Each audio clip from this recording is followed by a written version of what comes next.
I was just trying to surprise you by cleaning your car. My name's Richard Bennett. I'm 48, running my landscaping business in Boise for 12 years, built from nothing after the factory shut down. I mow lawns, shape hedges, and, it turns out, uncover secrets my wife wished I hadn't.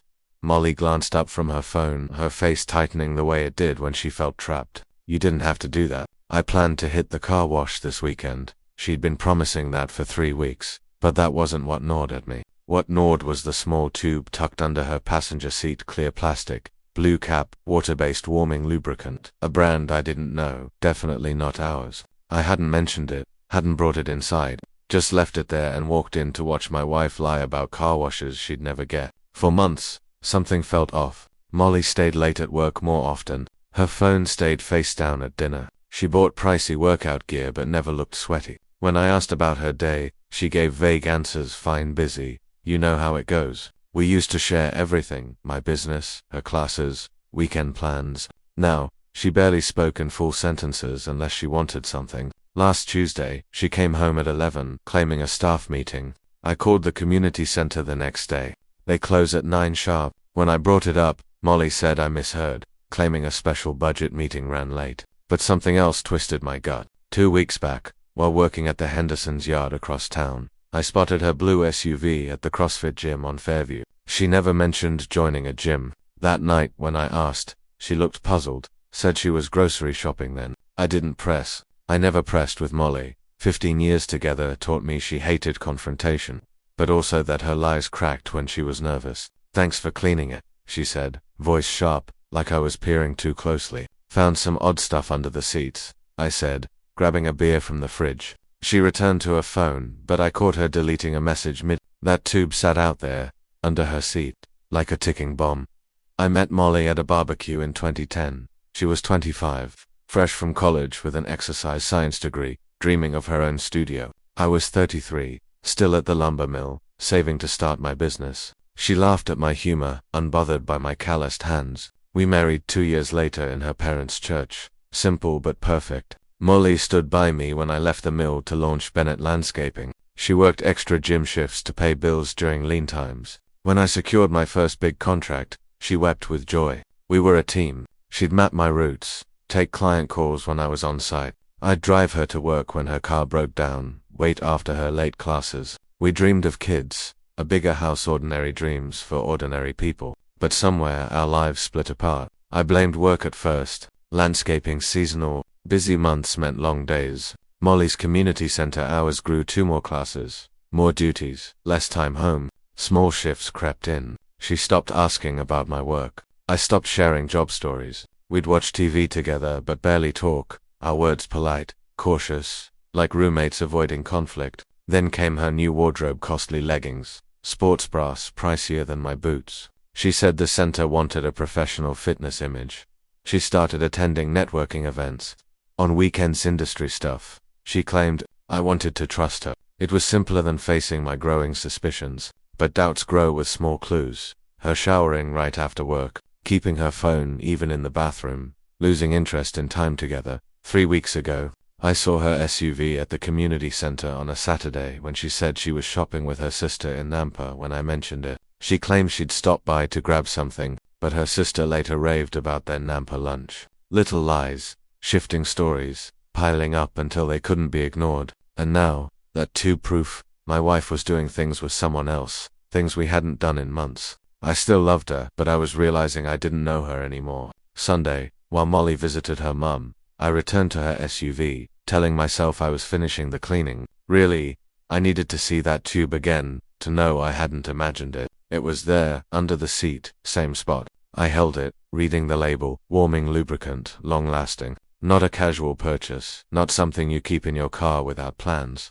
Molly and I hadn't been intimate in 4 months, always too tired, too stressed or unwell. I'd stopped trying. Her rejections hurt too much. She made me feel like a nuisance, like intimacy was a task she couldn't handle. But someone else got her energy. I didn't rage. I expected fury, betrayal's heat. But instead, I felt cold, clear, calm, like a switch flipped. Everything clicked. Late nights, new clothes, phone obsession, lies about her whereabouts. My wife was cheating.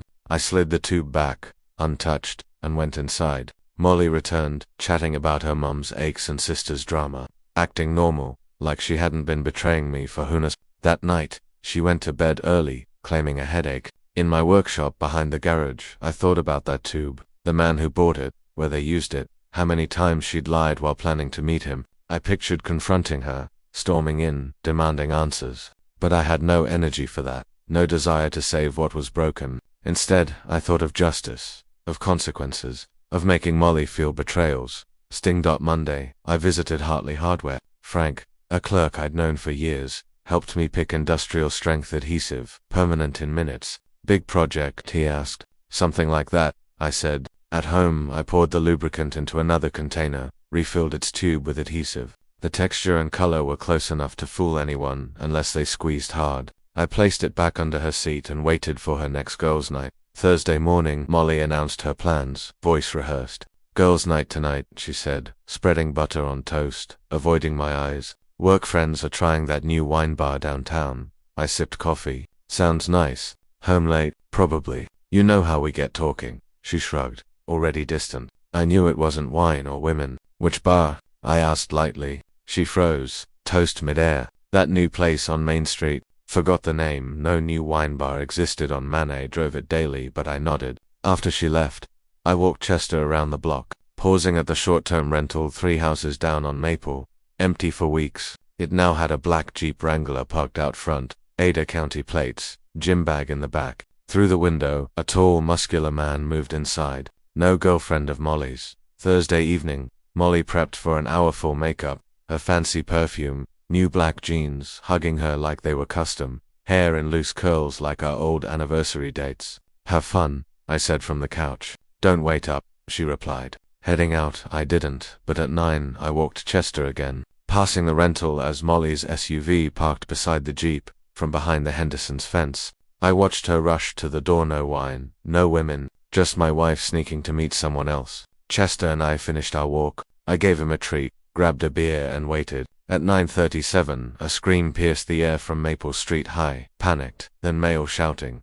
More screams. I looked out my window. Lights flicked on across the neighborhood. The Johnson's porch lit up. Mr. Garrett stepped out in his robe. The screams grew 2 voices, frantic, shouting, "Pull, I can't, it's stuck." Chester wind pressing against me. I patted him, saying it was fine. Mrs. Henderson appeared outside. Richard, hear that? Should we call someone? Sounds like a rough night, I said. By 9:45 she was on the phone with 911, her voice carrying through our wall. Emergency on Maple Street. Screaming, sounds serious. Sirens followed fire truck.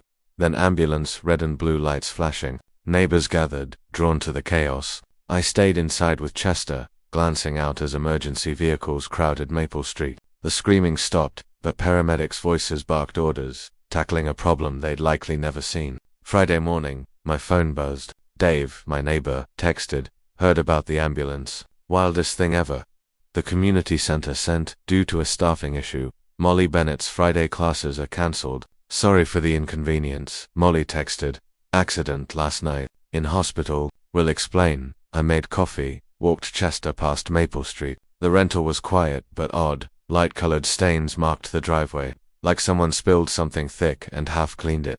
Mrs. Patterson, gardening, buzzed with gossip. Ridiculous scene, she said. Fire department came at 10. 2 people stuck together somehow. Paramedics needed special tools to separate them. Stuck together. I asked, feigning shock. My grandson saw it, she said. 2 people on one stretcher, covered in towels, still attached. Paramedics tried not to laugh. He filmed it, posted it online. Stuck lovers or something. It's going viral. She leaned in. Bet they were up to no good, and it backfired. That rentals had sketchy activities, strange cars, late-night visitors. At noon, Molly called, voiced flat, humiliated. Pick me up from the hospital. You okay? What happened? I'll explain there. Emergency room entrance. I found her in a wheelchair, in borrowed scrubs, her clothes in a plastic bag, looking pale, mortified. Allergic reaction to some adhesive, she said. Needed surgery to remove it. Adhesive. She stared out the truck window. It's complicated. We drove home silently. I didn't ask about her car, the hospital's location, the rental, or her companion. That afternoon while she slept, I checked social media. Mrs. Patterson's grandson's video showed blurry footage of paramedics wheeling a stretcher with two towel-covered people, clearly stuck in an awkward position. Caption: when date night fails, hard firefighters used solvent to unstick these two. Epic love fail, 50,000 views and rising. Comments laughed or speculated on the cause. Some recognized the street, guessing locals. I closed my laptop, checked on Molly. She stared at the ceiling. "The man with you," I said softly. "His name?" She shut her eyes. "Travis. CrossFit trainer. How long?" "3 months. Love him." A long pause. I thought I did. Over days, the fallout unfolded. Travis, 28, was rushed to another hospital, needing extensive surgery to unstick them. The adhesive bonded them in ways requiring hours of delicate work. The video went viral. Local news ran it as a quirky story. Boise couple's date night disaster. No names, but neighbors could pinpoint the rental. Molly stayed home, claiming recovery, really hiding. The community center buzzed her canceled classes, raised questions. Tuesday, she tried work but came home crying after 2 hours. "They know," she said, collapsing. The video's in the staff chat. "My boss wants to talk about professional standards tomorrow." I nodded, making lunch. "And Travis, fired," she whispered. The gym owner saw the video, said it hurt their family-friendly image. "Tough break." She frowned. "You're so calm, what should I do?" "Scream, pack your stuff." "I don't know something. I didn't want you to find out like this." "How, then?" She had no answer. Wednesday, the video spread to local Facebook groups and forums. Someone ID'd Travis from his gym's site before it was removed. Molly's name stayed vague, but locals could guess. Thursday, her boss fired her not for the affair, officially, but for negative attention. Parents complained about staff morals. Travis's CrossFit certification faced review. His gym distanced itself, citing conduct. His career tanked. Friday, Molly sat at our table with divorce papers, unemployment forms, and apartment listings. "I know you won't forgive me," she said, eyes down. "I don't expect it. But this wasn't how it was supposed to end." "How was it supposed to end?" "I planned to tell you about Travis, about wanting something else. I couldn't figure out how. So you kept lying." She nodded. "I know how awful that sounds." I sat across from her. "The lubricant in your car, how long was it there?" 2 months, maybe more. Travis said keep it in both cars, more spontaneous. "Spontaneous," I echoed. "Richard, I ruined everything." That night was cosmic punishment, the worst humiliation ever. I sipped my beer, considering confessing about the adhesive swap, about watching karma hit. "Instead," I said, "sometimes life delivers exactly what people earn." The divorce finalized 3 months later. Molly moved in with her sister. Travis vanished, leaving Boise, deleting social media, changing his number. The viral video killed his fitness career. The community center hired a married mom of 3, no online presence. Molly got part-time work at a chain gym, teaching seniors at dawn for half her old pay, in a cheap apartment by the freeway. Travis's certification was revoked. He was banned from CrossFit gyms. His gym-owning dreams died. Molly's humiliation lingered Boise small, and people remembered. She couldn't shop without whispers. The story became legend. The trainer and instructor stuck in an affair gone wrong. 6 months post-divorce, friends said Molly was in therapy, addressing her bad choices.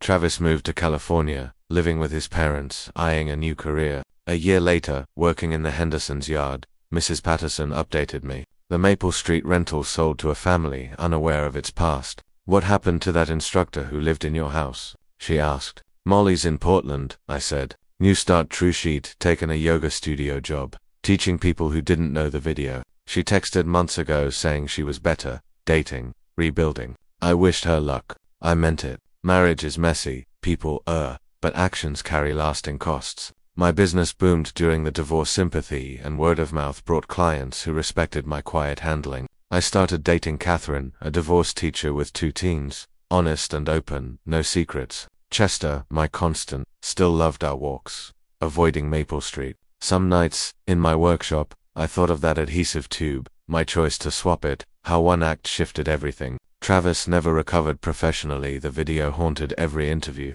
He became a Sacramento security guard, social media gone, living without online praise. Molly's consequences were slower but deep. Boise's fitness scene shunned her. In Portland, she explained job gaps, worked part-time, lived simply. The video resurfaced in epic fail compilations, a permanent mark. Sometimes the best revenge is letting people face the natural fallout of their choices.